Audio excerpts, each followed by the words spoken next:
Hey guys, Clash with Ash here. Episode 118 is a Beaker's Lab collaboration.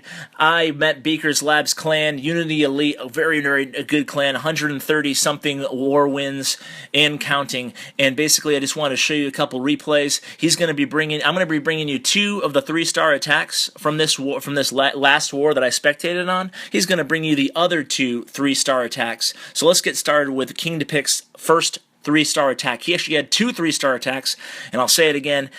Beaker's Lab, go ahead and toss him a subscription. He's a great YouTuber, maximum gold grab, all maxed out, very close to maxed out village. He only has a few walls left, level 11 there.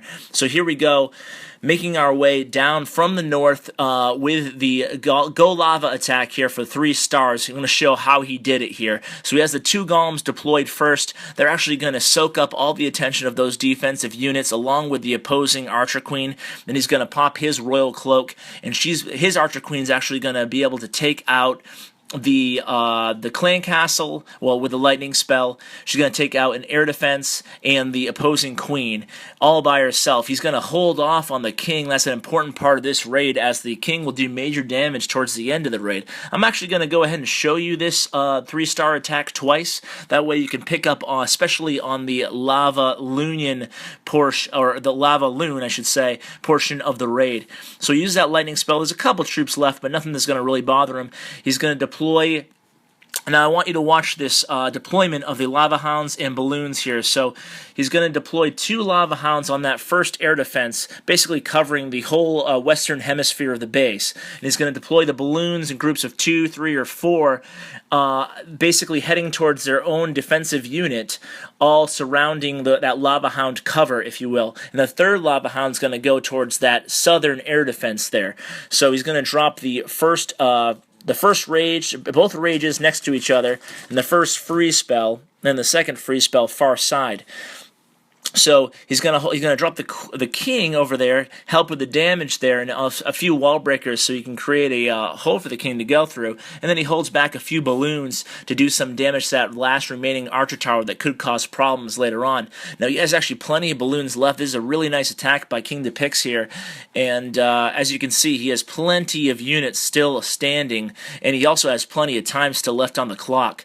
So his units are slowly going to make their way through the base, but as I said, he does have plenty of time. I'm going to go ahead and fast forward here, and it's basically a beautiful 3-star attack plan perfectly and executed perfectly. Like I said, I want to show you one more time just so you can get a feel for exactly what KDP did here. Coming through the north with the golems, he has 2 wizards that are going to help do some damage to those side units, clear some room, get that wall breaker in there.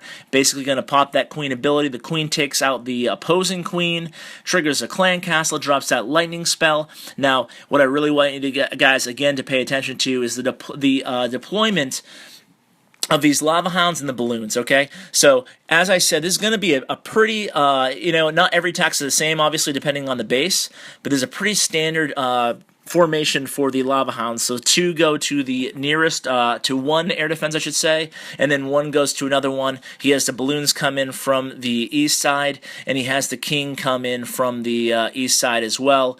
They're basically going to merge together, and like I said, he has plenty of balloons standing here, so a very nice attack. They're going to have, like I said, plenty of DPS still standing at the end of the raid. Now I do want to bring you one of the attacks by DeVille, one of the opponents to Unity Elite here, an attack against zombies, and basically he's going to do the same strategy, the GoLava, but he's going to do a little bit different. He's going to deploy 2 golems, and he has a jump spell, you'll notice there, as well as a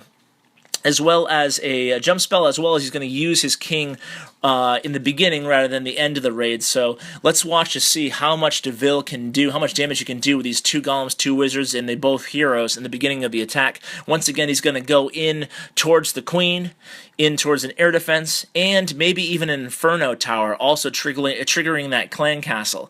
So you can see they use the jump spell, the heroes, and they get to the center there. They engage the clan castle. He's going to be very patient on this lightning spell here. Finally drops it when the witch catches up to the other troops. Now, obviously, that's a key to any lightning placement here, making sure all the troops are out of the clan castle. It's really no good if you bring the lightning and the witch is still summoning her skeletons. So you can see he's actually going to really luck out on this first phase of the attack here, with the king taking out an X-bow. The queen takes out the Inferno Tower here. He's gonna drop the cloak, and when the queen is just about to go down, he's going to drop down. He's going to start the lava loon portion of the raid. You can see those two lava hounds heading towards that first air defense, a third lava hound heading towards that first air defense, and then a fourth lava hound heading towards that southern air defense there. So he has all the air defenses covered. He brought 4 lava hounds and a little bit less balloons. You can see he's holding back 4 balloons, sort of like the first raid I showed you, and he's going to use them in the same formation. Now, you got to notice that with only 1 Inferno Tower up, he's going to rely on those rage spells to get him through this battle, as he did not have. He only had that 1 free spell, not the 2, which are pretty standard in these attacks. He uses those last balloons to come in through the northeast side, clears out a defensive unit or 2 that could cause problems later, and there you go. He takes out that last defensive unit, the hidden Tesla, and now it's just a cleanup job. A little bit less time than the KDP had, but he pulls it off. So I hope you guys enjoyed this collaboration. Please go ahead and watch the other 2 replays on Beaker's Labs channel, and thank you to all Unity Elite. You guys are a great group. Thanks for having me. Take care, guys.